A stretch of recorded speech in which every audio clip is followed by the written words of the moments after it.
요한계시록 10장과 11장은 여섯째 천사가 나팔을 불고 나서 일곱째 천사가 나팔을 불기까지의 그 사이에 있는 사도 요한의 환상을 기록하고 있습니다. 그 일은 크게 두 가지였는데 하나는 천사와 작은 두루마리에 관한 것이고 또 다른 하나는 두 증인에 관한 비밀이었습니다. 오늘 우리가 읽은 요한계시록 10장은 천사와 작은 책에 관해 기록하고 있는데 오늘은 18절에서 10절 말씀에 대해서 살펴보겠습니다. 하늘에서 나서 내게 들리던 음성이 또 내게 말하여 이르되 내가 가서 바다와 땅을 밟고 서 있는 천사의 손에 펴놓인 두루마리를 가지라 하기로 내가 천사에게 나가 작은 두루마리를 달라 한즉 천사가 이르되 갖다 먹어버리라 내 입에는 쓰나 내 입에는 꿀같이 달리라 하거늘 내가 천사의 손에서 작은 두루마리를 갖다 먹어버리니 내 입에는 꿀같이 다나 먹은 후에 내 배에서는 쓰게 되더라. 오늘 본문은 하나님의 말씀의 특징을 잘 보여주고 있습니다. 하나님의 말씀은 쓰고도 또한 동시에 꿀같이 달다라고 요한은 기록하고 있습니다. 에스겔 선지자도 요한과 비슷한 체험을 했는데 에스겔 3장에서 에스겔 선지자는 이렇게 기록하고 있습니다. 또 그가 내게 이르시되 인자야 너는 발견한 것을 먹으라 너는 이 두루마리를 먹고 가서 이스라엘 족속에게 말하라 하시기로 내가 입을 벌리니 그가 그 두루마리를 내게 먹이시며 내게 이르시되 인자야 내가 내게 주는 이 두루마리를 내 배에 넣으며 내 창자에 채우라 하시기에 내가 먹으니 그것이 내 입에서 달기가 꿀 같더라. 하나님의 말씀이 꿀처럼 달더라는 에스겔의 체험은 요한의 체험과 동일합니다. 시편 119편에서 시편 기자 역시 주의 말씀의 맛이 내게 어찌 그리 단지요 내 입에 꿀보다 더 다니이다 라고 기록합니다. 이처럼 하나님의 영으로 감동되고 성령으로 충만한 사람들은 한결같이 하나님의 말씀이 꿀같이 달다 라고 고백하고 있습니다. 건강한 사람에겐 밥이 맛이 있습니다. 밥이 맛이 없고 식욕이 없으면 건강에 문제가 생긴 겁니다. 마찬가지로 영혼이 건강하고 생동하는 사람, 영혼의 양식인 하나님의 말씀이 맛있습니다. 꿀처럼 답니다. 은혜를 체험한 사람은 모두 이 말에 공감할 겁니다. 우리가 은혜를 받았을 때 얼마나 하나님의 말씀이 달았습니까? 하지만 어느 순간 영혼의 양식인 말씀을 먹기가 싫어지고 말씀이 달지가 않고 거친 음식처럼 입에 들어가지 않는다면 그 영혼은 지금 건강하지 못하다는 표시입니다. 그러므로 우리는 하나님의 말씀을 대하는 우리 태도를 보면 내 영혼이 건강한지 그렇지 않은지 자가 진단을 할 수 있습니다. 성경은 하나님의 말씀을 양식으로 표현합니다. 그래서 그것을 받아 먹으라 말씀하십니다.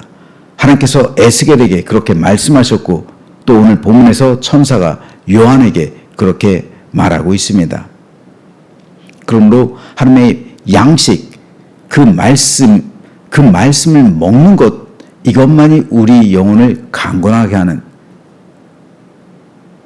그 방법인데 우리 교회에서는 매해 이제 다음 주부터 맥체인 성경 읽기표를 나눠줄 겁니다.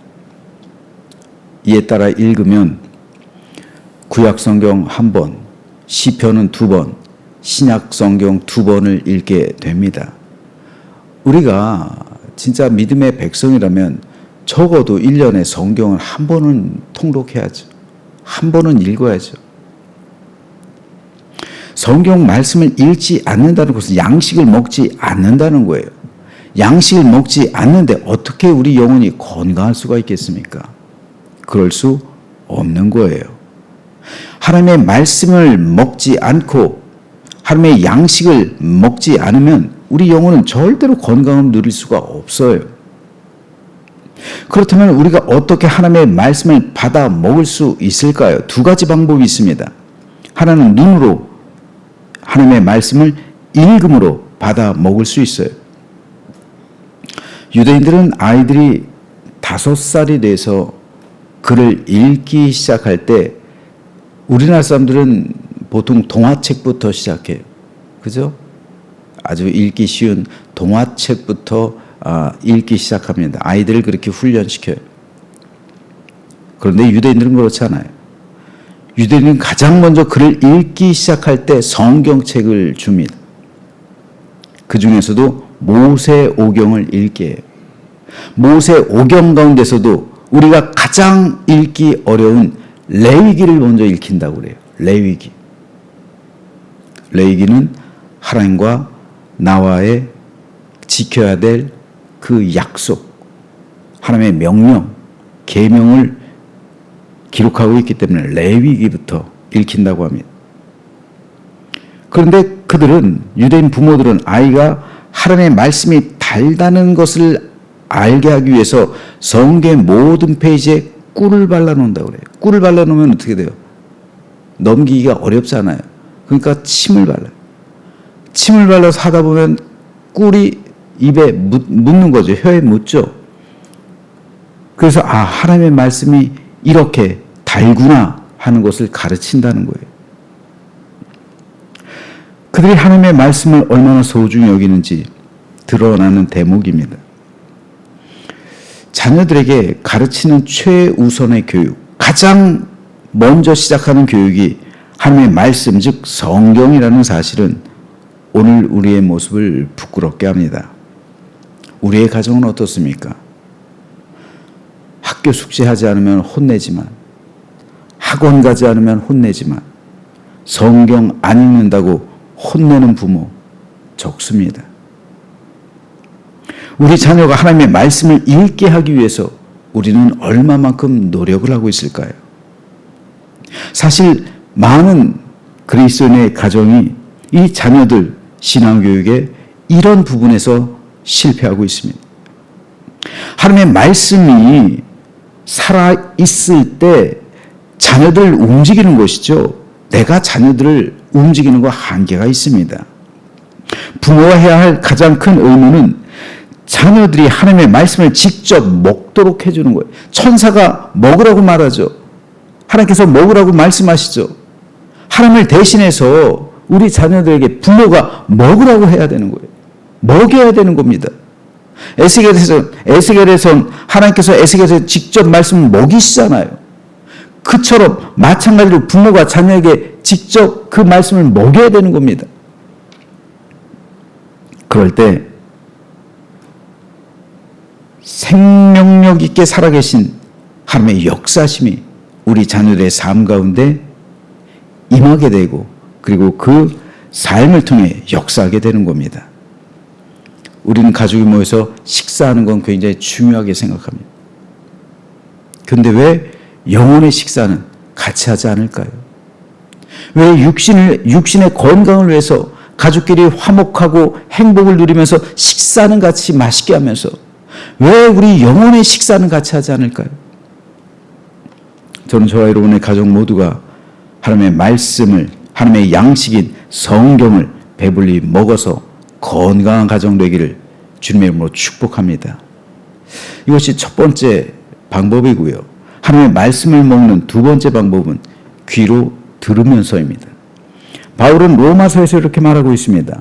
그러므로 믿음은 들음에서 나며 들음은 그리스도의 말씀으로 말미암았느니라. 예수 그리스도에 대한 말씀을 들음으로 믿음이 생긴다는 거예요.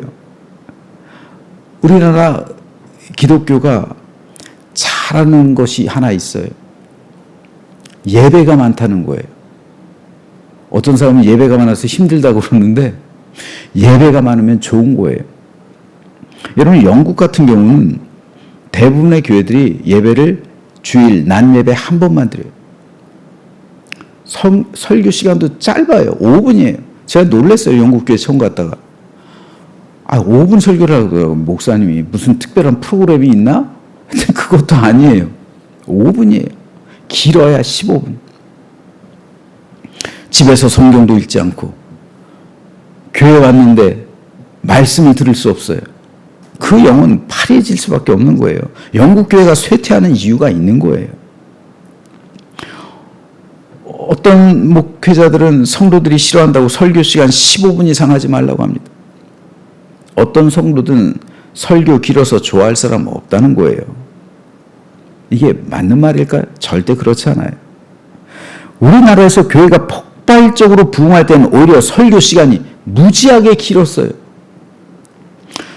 저도 청년 때 기억해 보면은 제 모교회 담임 목사님 그렇게 설교를 잘하신 것도 아니에요. 아주 지루해요. 잘한 것도 아니에요. 근데도 1시간 해요. 11시 시작한 예배 보통 12시 반 그렇게 끝나요. 1시간 하니까 설교를. 어떤 때는 1시 넘어서 끝날 때도 있어요. 보통 12시 반입니다. 근데 지금은 어때요? 지금은 많이 설교들이 짧아졌습니다. 성도들이 말씀을 귀로 받아먹는 시간들이 짧아지고 있다는 것은 그만큼 그 영혼이 건강을 잃어간다는 것을 의미합니다. 우리나라 교회가 그래도 잘하고 있는 것이 성도들로 하여금 레마의 말씀, 즉 입으로 통해서 전해지는 하나님의 말씀을 들을 기회를 많이 준다는 거예요. 주일 낮 예배, 주일 오후 예배, 수요 예배, 새벽 기도, 금요 기도에 하나님의 말씀을 여러 차례 먹을 수 있습니다. 그런 면에서 요즘 교회들 가운데 예배를 줄여나가는 모습은 결코 바람직한 방향은 아닙니다. 영국처럼 될 것이 눈에 뻔히 보이기 때문입니다.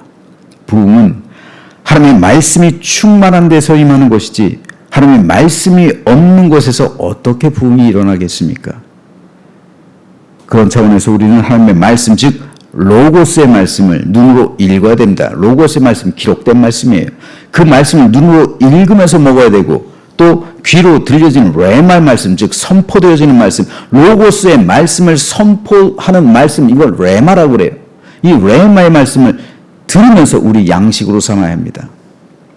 즉 로고스의 말씀과 더불어 레마의 말씀을 잘 받아 먹을 때 우리 영혼이 건강해지고 하나님의 뜻대로 살아갈 수 있는 힘과 능력을 얻게 되는 겁니다. 그런데 오늘 본문에 보면 요한은 하나님의 말씀을 먹었을 때 입에는 달았다고 했어요. 하지만 배에는 쓰다라고 기록합니다. 여기서 쓰다라는 말은 헬라어 원어로 가혹하게 하다, 쓰라리게 하다, 비참하게 하다라는 뜻을 가지고 있습니다. 이것은 하나님의 이 말씀이 가지고 있는 양면성을 보여주고 있어요. 이 사실을 가장 잘 보여주고 있는 예가 헤롯 안디바입니다. 헤롯은 세례 요한을 의롭고 거룩한 사람으로 알아서 두려워하며 보호해 주었어요. 그의 말을 들을 때 크게 번민을 하면서도 달게 되었다고 성경은 기록합니다. 헤롯은 요한으로부터 선포되어지는 그 하나님의 말씀, 레마의 말씀을 달게 들었어요.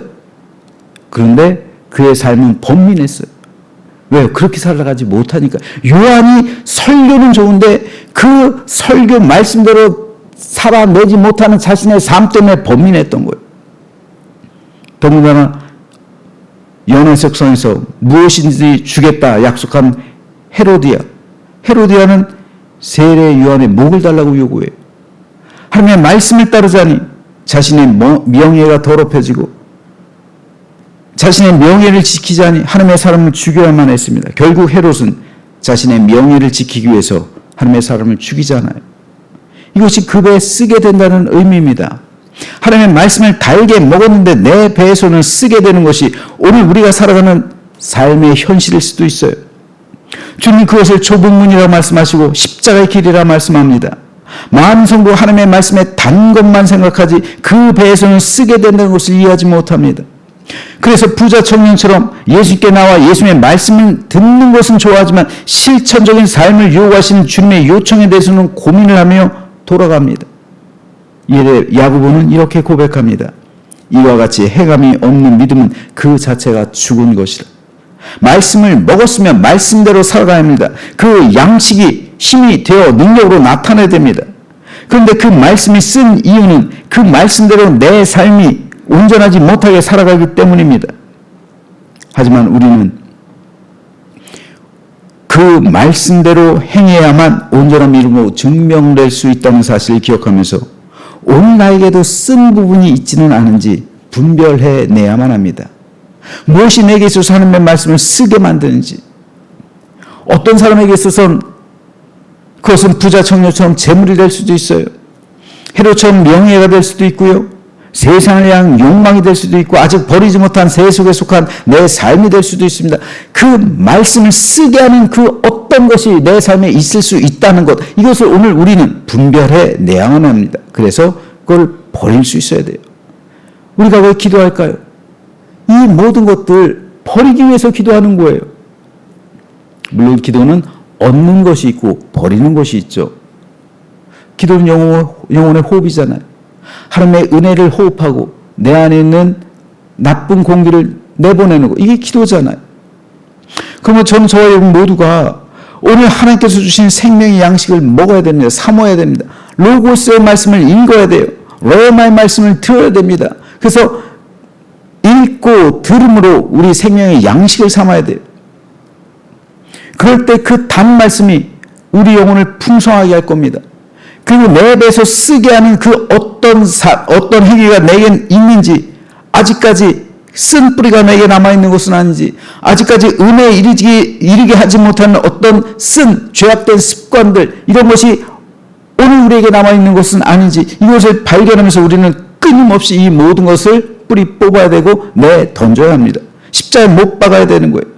그럴 때 하나님의 임재하심과 그 은혜의 충만한 가운데 우리 영혼을 우리 하나님께서 보호해 주실 것을 믿으시면서 오늘 하루도 우리 주님과 동행하는 가운데 말씀으로 살아가고 말씀 가운데 살아가며 말씀으로 승리하는 믿음의 삶을 살아가게 되기를 주님의 이름으로 축원합니다.